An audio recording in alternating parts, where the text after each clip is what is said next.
আপনি যদি credit card user হয়ে থাকেন এবং মানুষকে লোন টোন দেন, তাহলে এই ভিডিওটা আপনি অবশ্যই দেখবেন। কারণ আমি আমার একটা স্টোরি শেয়ার করব। আমি আমার লাইফে দুইটা মিস্টেক করছি।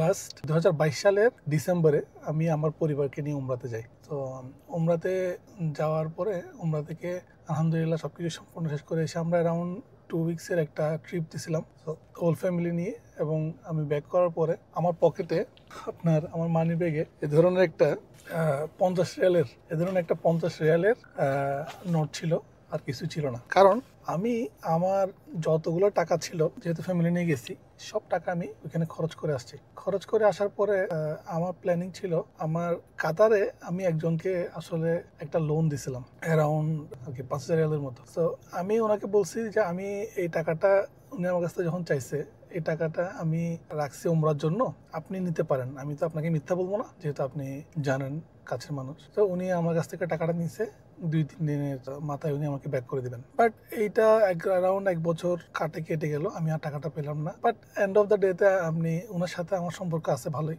আমি উমরাতে আগে থেকে প্ল্যান করে রাখছি, 2022 সালের ডিসেম্বর মাসে আমরা উমরাতে যাব ইনশাল্লাহ। রেজিস্ট্রেশন করে রাখছি, ভিসা সব অ্যাপ্লাই করে রাখছি। তো আমি রীতিমতো চলে গেলাম। যেহেতু আমার কাছে তখন ক্রেডিট কার্ড ছিল, আমি ওই ক্রেডিট কার্ড দিয়ে আমার সব কিছু কিনে আমি চলে গেলাম। কারণ আমি তো জানি যে আমি ব্যাক করে আসলে আমি টাকা পাবো। দেন আমি কাতারে যখন ব্যাক করছি, কাতারে ব্যাক করে আসার পরে আমার কাছে স্যালারি ঢুকার পর আমি ক্রেডিট কার্ডে সব টাকা পরিশোধ করে আমার কাছে ছিল মাত্র 50 রিয়াল। আমি ওই লোকের কাছে গেছি, যাওয়ার পরে আমি ওনাকে বললাম যে ভাই, আমি তো উমরাতে গেছিলাম, আমার এই অবস্থা, আমার পকেটে মাত্র 50 রিয়াল আছে, এই যে আমার ব্যাংক অ্যাকাউন্ট আপনি দেখেন, জিরো ব্যালেন্স, আর হচ্ছে এই আমার 50 রিয়াল, আর আমি কি করতে পারি? উনি আমাকে আজকে দিব, কালকে দিব, পরশু দিব, এভাবে করে করে উনি আমাকে ঘোরানোর পর আমি বুঝলাম যে উনি আমাকে টাকা দিবে না। তো আমি আমার অফিসে গিয়ে খুব মন খারাপ করে একদিন বসেছিলাম। তো আমার একজন কলিগ আমার সাথে আমার মন খারাপ দেখে আমাকে বললো, কি ব্যাপার, যে কি হয়েছে তোমার, কি কি মানে কি কারণে তোমার এত মন খারাপ? আমি তাকে বললাম যে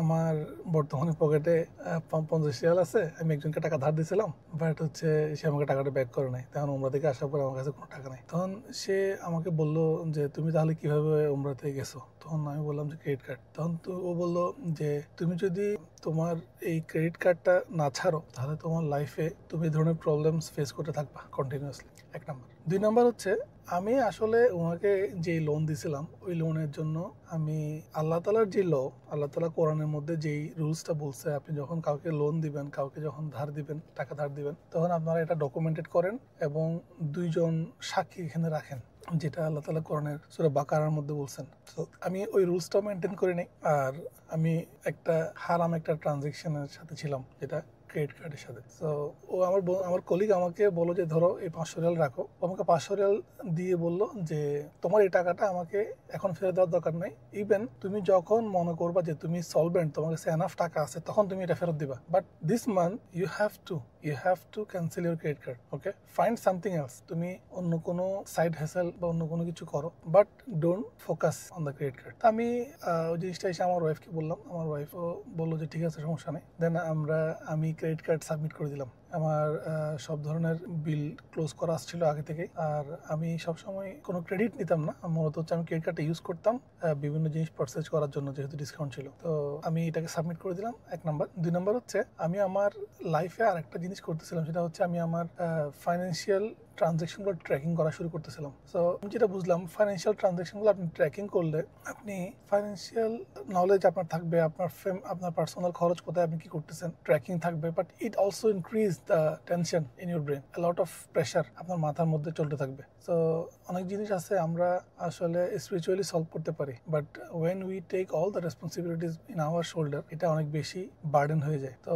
আপনারা যদি কোনো ট্রানজ্যাকশন করেন কখনো কারোর সাথে, সেটা অল্প টাকার হোক বেশি টাকার হোক, তাকে কোরআনের এই আয়াতটা, আমি যেটা আয়াতটা দেখাচ্ছি আপনাদেরকে, এই আয়াতটা দেখাই বলবেন যে ভাই আমরা একটা ডিড করি, ঠিক আছে? ইভেন আপনি যদি কেউ যদি ধরেন বাংলাদেশ থেকে আপনাকে চাইতেছে, আপনি দেশের বাইরে আছেন, অথবা আপনি এমন একটা জায়গায় আছেন যেখানে ওই লোকের সাথে ফিজিক্যালি আপনি মিট করতে পারবেন না, তাহলে আমি যেটা করি এখন, সেটা হচ্ছে ধরেন আমি 2টা লোককে খুঁজে বের করি, যারা আমরা বোথ পার্টিস আমরা চিনি, যাদের ইমেল অ্যাড্রেস, তাদেরকে ইনফর্ম করি এবং তাদের ইমেল অ্যাড্রেসটা নিই। এবং যে আমার কাছ থেকে টাকাটা ধার নিচ্ছে, তাকে আমি বলি যে ভাই তুমি আমাকে একটা ইমেল করো, তুমি আমাকে কত টাকা আমার কাছ থেকে ধার নিতে চাও, তুমি কত দিন পর আমাকে টাকাটা দিবা, এবং কে কি সাক্ষী, এবং ওই সাক্ষীগুলোকে তুমি সিসিতে রাখো, মেনশন করো। ওকে, ডিটেইলড এভরিথিং।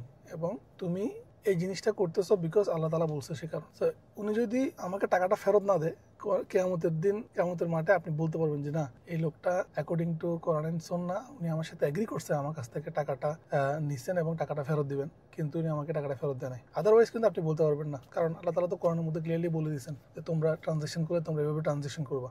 আপনারা যদি কোনো ক্রেডিট কার্ড ইউজ করে থাকেন, আপনাদের লাইফ থেকে বারাকা চলে যাবে। আপনি অনেক কিছু করবেন, অনেক কিছু করতে পারবেন আপনি, you can do so many things, but there will be no বারাকা, there will be no satisfaction, there will be no happiness, guaranteed. You will be doing everything to buy the happiness with the credit card, but আপনি এই জিনিসটা কখনোই reach করতে পারবেন। So remove the credit card from your life. Any transaction আপনি করবেন with someone else, আপনি আল্লাহ তাআলার এই রুলসটা মেনটেন করবেন। দিস টু লার্নিং আমাকে কিছু শিখাইছে, এবং আলহামদুলিল্লাহ আমি আমার কলিগের সে টাকাটাও ব্যাক করছি। আমার কাছে আলহামদুলিল্লাহ আল্লাহ তাআলা আমাকে বারাকা দিয়েছেন, সলভেন্সি দিয়েছেন, এবং আমার কলিগ আমাকে বলছে যে তুমি কিছু একটা শুরু করো। That time actually I realise যে আমাকে আমার ওয়াইফও বলছে যে তুমি তোমার কনসাল্টিং বিজনেসটা শুরু করো, because you are good at consulting people. And then আমি 2023 সালে কিন্তু ডিসেম্বরের পরে আমি আমার কনসাল্টিংটা শুরু করি আলহামদুলিল্লাহ। So this is a learning that change my entire life ইনশাল্লাহ। এবং 2026 সালে ইনশাল্লাহ নেক্সট ইয়ার আমি হজও যাচ্ছি, হজের জন্য রেজিস্ট্রেশন করছি, টাকা পয়সা জমা দিচ্ছি ইনশাল্লাহ। দোয়া করবেন সবাই, ভালো থাকবেন। আসসালামু আলাইকুম।